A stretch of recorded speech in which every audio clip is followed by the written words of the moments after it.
How much does fit matter for these NFL draft prospects? Plus, Austin Gayle of Pro Football Focus is here to talk about Aidan Hutchinson and so much more. You are Locked On NFL, your daily NFL podcast. Part of the Locked On Podcast Network, your team every day.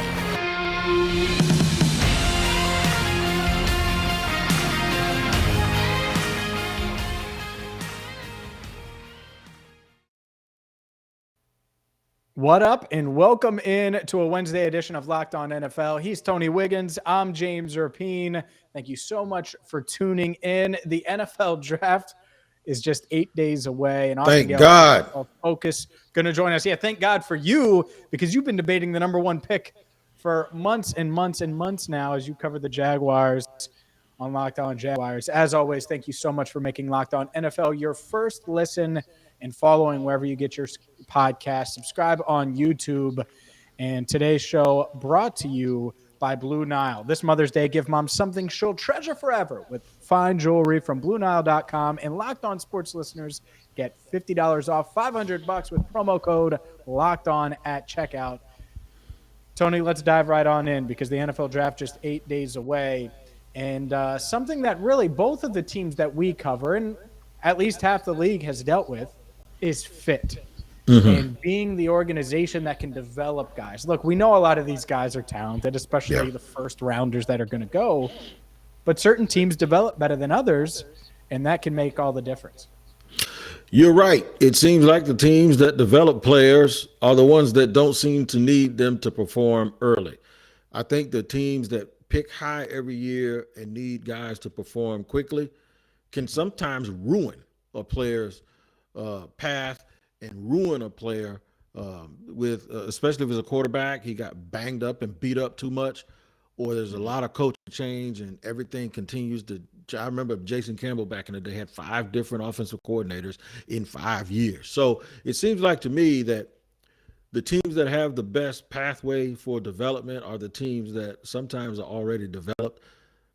You can't expect a rookie to come in and change the culture when the team is losing. You know, I've never seen a losing team with a great culture or a bad team with a good culture. And most of the time, the guys picked high, especially at the quarterback position, are thought of as saviors, and they don't get a fair shake to do things right. Case in point, Patrick Mahomes, Josh Allen, guys who were picked. The teams weren't awful because the teams made trades up to go get them. And what happened?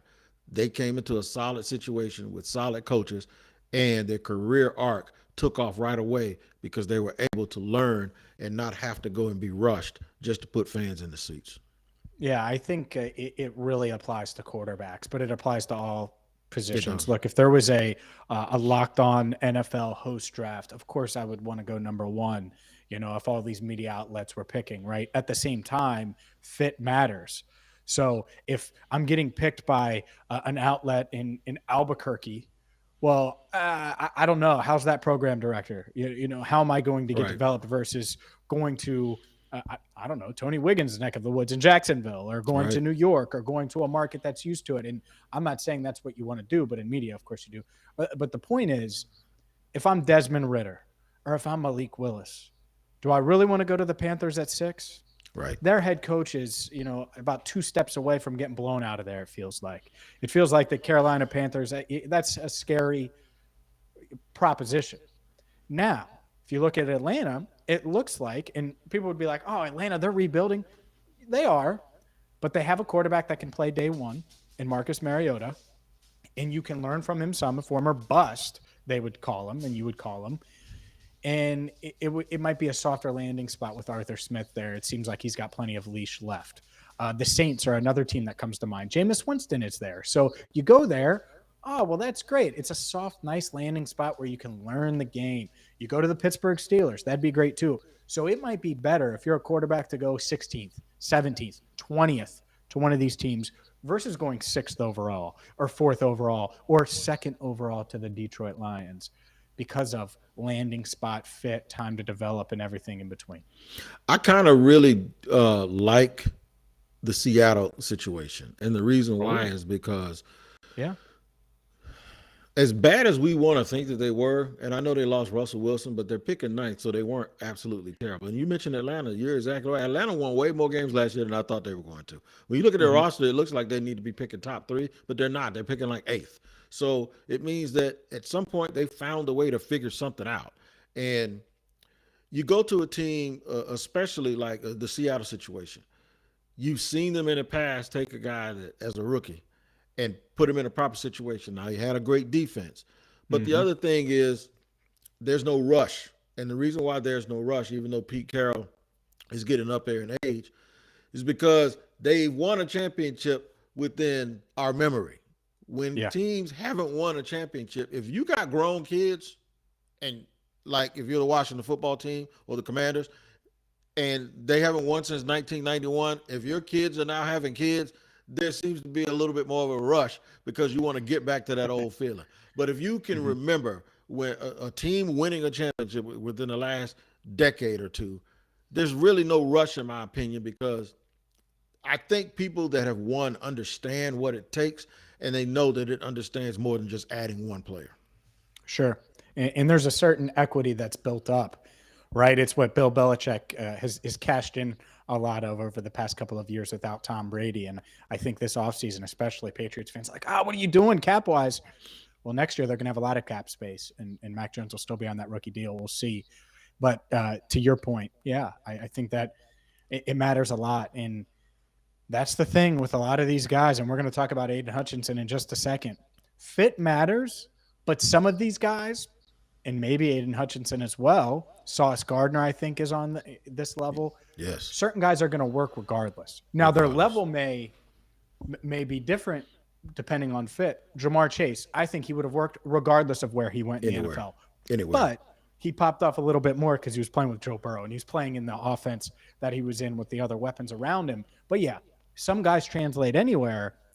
Other guys, specifically quarterbacks, they need help around them. And that's the fun part, especially about this draft, because there is no standout quarterback. There is no guy that's for sure going number one, because a quarterback isn't going to go number one, barring something really unforeseen, including a trade down from the team you cover. So that's the fun part for me, is all of the uncertainty in this draft. I like Desmond Ridder, and I'm not just saying that because he went to your school. But I'm not trying to, I ain't going to call you and try to borrow money from you later on just because I said I like Desmond Ridder, right? But Desmond Ridder, to me, the more I hear his interviews, the more I really, really like him as a player. And I see him as that Alex Smith type guy. And he'd be perfect, even though I don't think he's going to last. Watch this. You want to talk about matchmaking? You want to hear me play match game here real quick? You want to talk about a guy going to a ready-made system with a good team with players around him? What if that kid ended up in Tennessee? You see where I'm going? With that package, that RPO package that they already have with Ryan Tannehill, with the use of the bootlegs, with that running game, with the offensive line, and a really good receiver. He's a little happy right now, but a really good receiver in A.J. Brown, and that big, tough, strong jaw of Mike Vrabel standing on the sideline. That's a perfect situation for a kid like Desmond Ridder in a city that would absolutely adopt his style of play at quarterback. Yeah, I totally agree with you. And speaking of perfect situations, are the Jacksonville Jaguars the perfect situation for Aidan Hutchinson? We will ask Austin Gayle of Pro Football Focus that question next. But first, a word from BlueNile.com. You can mark Mother's Day with something enduring. Classic diamond stud earrings, elegant tennis bracelets, birthstone pendants, and so much more at BlueNile.com. Look, you're probably looking for fine jewelry right now and you're having trouble choosing. BlueNile.com has jewelry experts on hand 24/7, available via phone or chat to help you find a memorable gift. So this Mother's Day, give mom something she's going to treasure forever with fine jewelry at BlueNile.com. And our listeners, Locked On NFL listeners, get $50 off their $500 purchase with promo code Locked On. This podcast is exclusive only through Mother's Day. This is something you got to get to right now. BlueNile.com, promo code Locked On. Plus, every order is insured, ships free, and arrives in a discreet package that won't give away what's inside. Shop stress-free and find your forever piece at BlueNile.com today. All right, Locked On NFL on a Wednesday. Tony Wiggins and James Rapien as always, and we have a special guest, a guy that I talked to on the Locked On Jaguars podcast, and rightfully so, because the Jaguars have the first pick, And Austin Gayle did a superb job on Hutch, the podcast about Aidan Hutchinson, the projected possible #1 overall pick. Some people would say probable, from the University of Michigan. How you doing today, man? Doing great. Thanks for having me on, guys. All right, James and I want to get down to it, man. Tell us about the Hutch, how it's been received, what's going on with it, and a little bit more about Aidan Hutchinson, the prospect. Yeah, it's been a ton of fun to see a lot of Michigan fans consume it, right? I think it's obviously a lot about a player that's going to go #1 overall or top 5 in the NFL draft, but so much of it too is going game by game with one of Michigan's best players over the last 5 years, right? So it's been fun to hear from a lot of Michigan fans and people who went to the University of Michigan who are excited to hear Aidan's perspective on an infamous season, right? A drought against Ohio State that finally got uplifted in Ann Arbor. So a lot of fun there. And, it's been cool getting to know Aidan more as he kind of progresses forward and goes through his final visits with the teams. Him and his family and I share a Wordle chat. We send our Wordles each day and how we do and all that stuff, which is fun. But he's a cool dude, man. It's been great to be a part of it, and I'm excited to see where he goes. Austin, did you do today's Wordle yet? I lose track. I think I did. I do it every morning right when I wake up. I think I did. I think I got like either 3 or 4. I don't know. We'll see. Yeah, I got it in 4 today. So it sounds like you beat me. I'm sitting there looking at both of y'all like y'all crazy because I ain't never done it. So I'm sitting there like, I didn't even know there was like one universal Wordle that goes out every day. So what do you mean? Did you do the one today? Y'all got the same one? I mean, so I'm just sitting there tripping. But y'all go ahead, James. Austin, I just want to ask, as far as Aidan Hutchinson, obviously our listeners have heard a ton about him as a football player. I'm sure you uncovered a lot about the person. Can you give us a little bit that we probably don't know and that our listeners don't know about the potential #1 overall pick? Yeah, I think he's a very supported individual by his family. I think that's something that really stands out. Him and his dad have a really good relationship. His mom has a really good relationship. His dad went to every single game he's ever had, whether it's lacrosse, cross country, all that stuff. And his dad was a volunteer physician in high school. His mom was a volunteer photographer for the football team. He has a lot of support. And I think he's leveraged that really well in identifying goals that he can get and hit and win with, right? So his mom has kind of instilled on him a journaling process that he's been doing since he was a very young kid. And in that journal, he writes, near daily about his goals and what he wants to do and what he wants to accomplish. And, a product of that, a lot of his goals he has accomplished, being a Heisman finalist, performing well at the combine, running in the 4.7s, running a 6.73 cone, all these different things. And, one of his goals is to be the #1 overall pick in the 2022 NFL draft. And I don't think he's too far off of that either.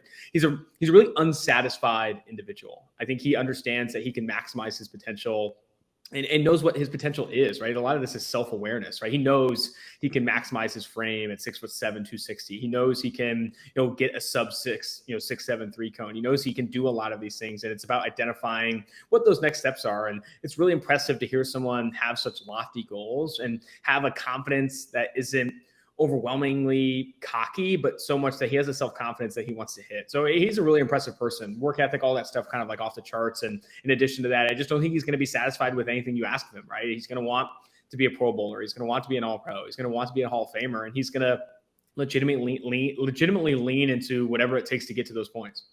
I think something that's happened is, one, Austin, you may not know this, but I've been getting killed just because I actually went and watched film of Trayvon Walker and I said, okay, I see what people are talking about.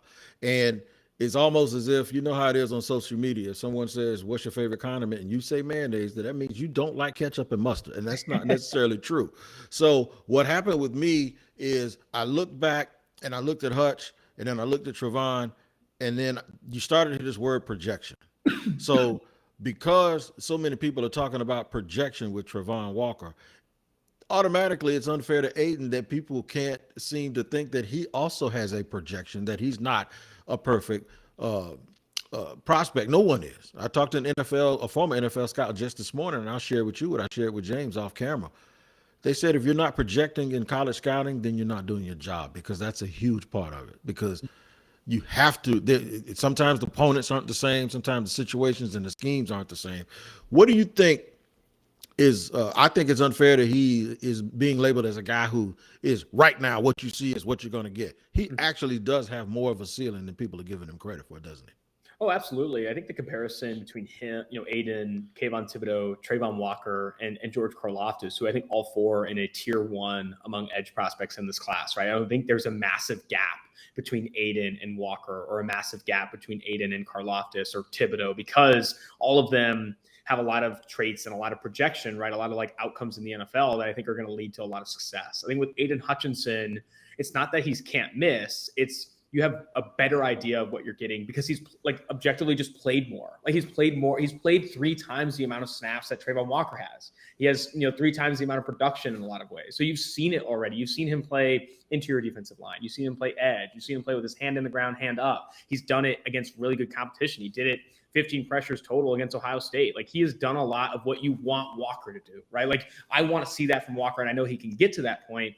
We just haven't seen it yet, right? He doesn't have really good production. And a lot of that, a significant percentage of that is just he's raw, simply has not played a lot of the position you're going to ask him to play in the NFL, and what they asked him to do at Georgia. It is a run-first defense. He played head up or inside the tackles way more than he played outside the tackles, which as you get further in towards the center, it gets harder and harder to create pressure because you're playing more in phone booths, right? And there's more help from the guard and center as you get closer. You get more one-on-one opportunities when you play a lot of what Aidan played last year purely outside the tackle. So like there are reasons his production wasn't as good as Aidan Hutchinson or as good as Kayvon Thibodeau or George Karlaftis, but that doesn't mean they don't exist, right? Like I think the issue with Walker and his projection is that you have to project so much of it. He has not played a lot of football compared to some of the other guys up top. I think, with him, it doesn't mean he can't do it. It's a very similar, I don't think it's that dissimilar to Justin Jefferson coming out, who had great production at LSU, but he had a lot of it from the slot. And like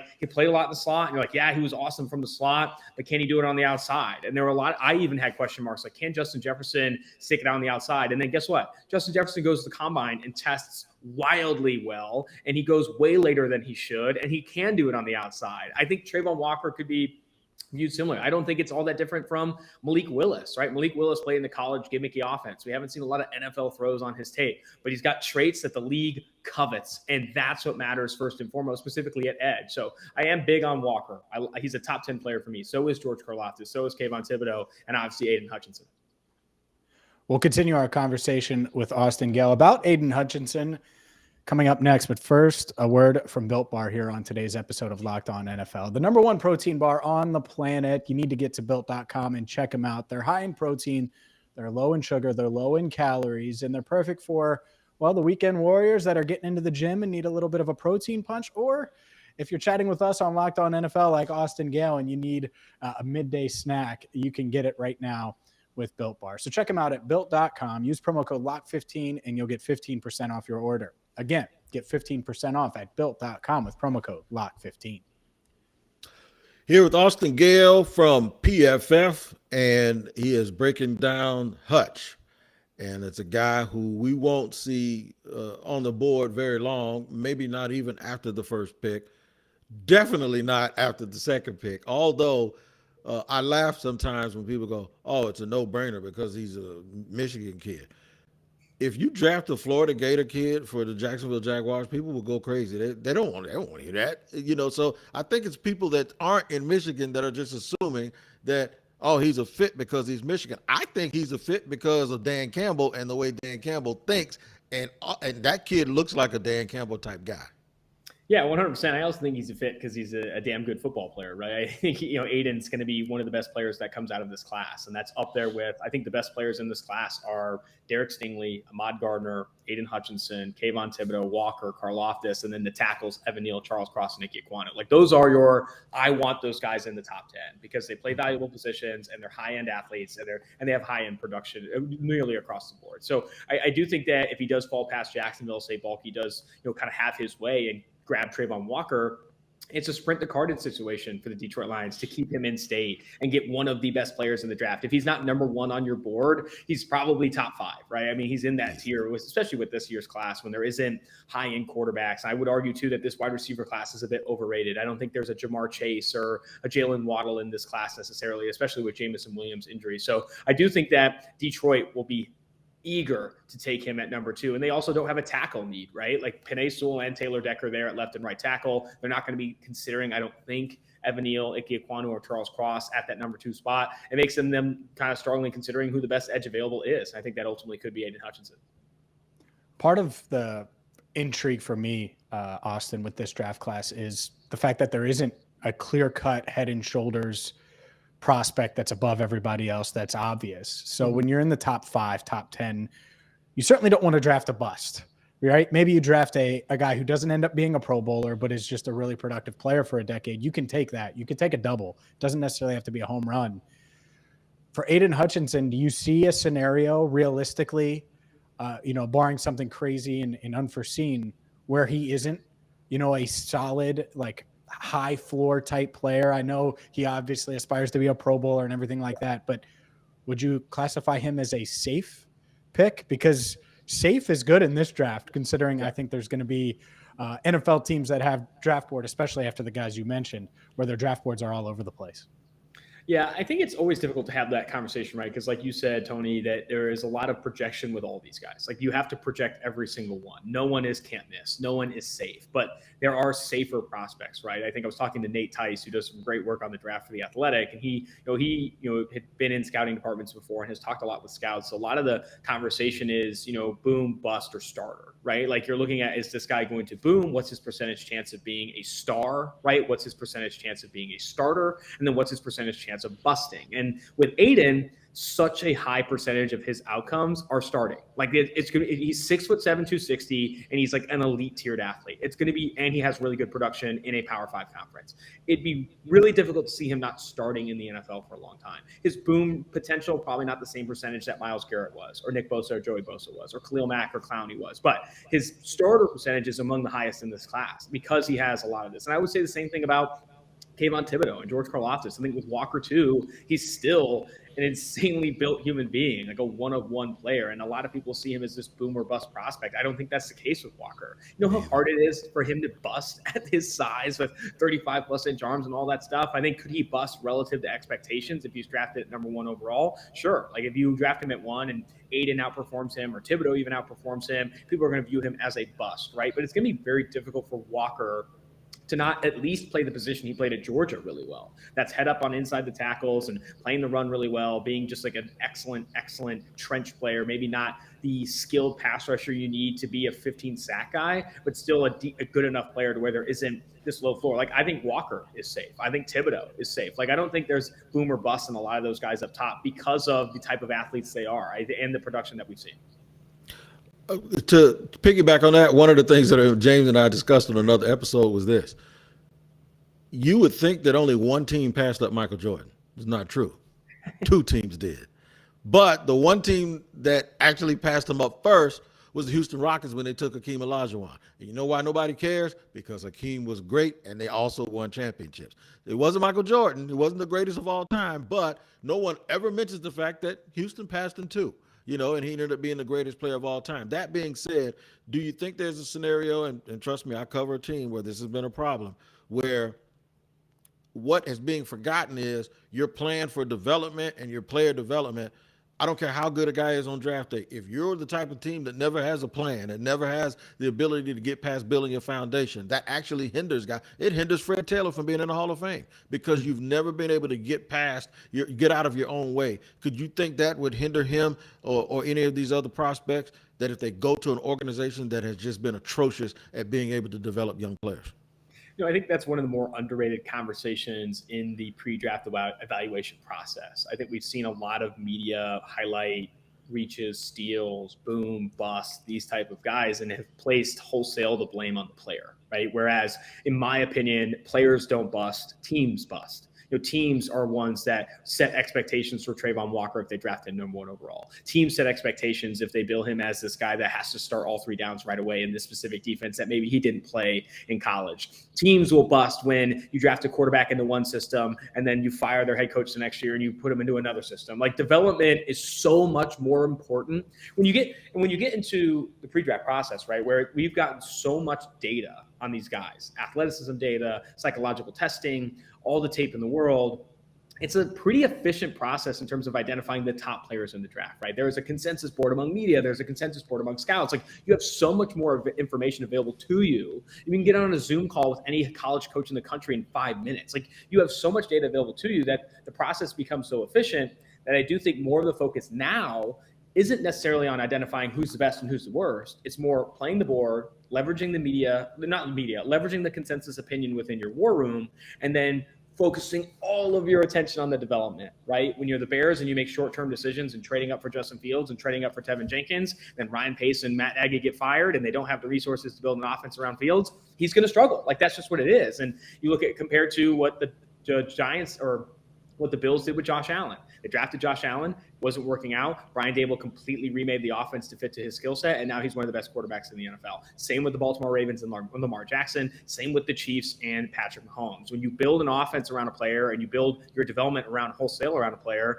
oftentimes that's going to lead to more success, whereas there are other teams that fail to develop players, fail to develop talents because of the infrastructure that they have in place, the lack of stability, right? When you think about Pittsburgh's drafted so well. They're drafting these guys and these guys. They develop really well because they have a lot of consistency at head coach and a lot of consistency in that room, to where you're turning Bud Dupree, that I think would have been a bust on another team, into a solid starter. I think that's where, not enough conversations on that, because the teams don't want to blame themselves. They're like, oh, no, he was just a bust. Never worked out. We shouldn't have picked him. It's like, no, you should have put him in a different situation.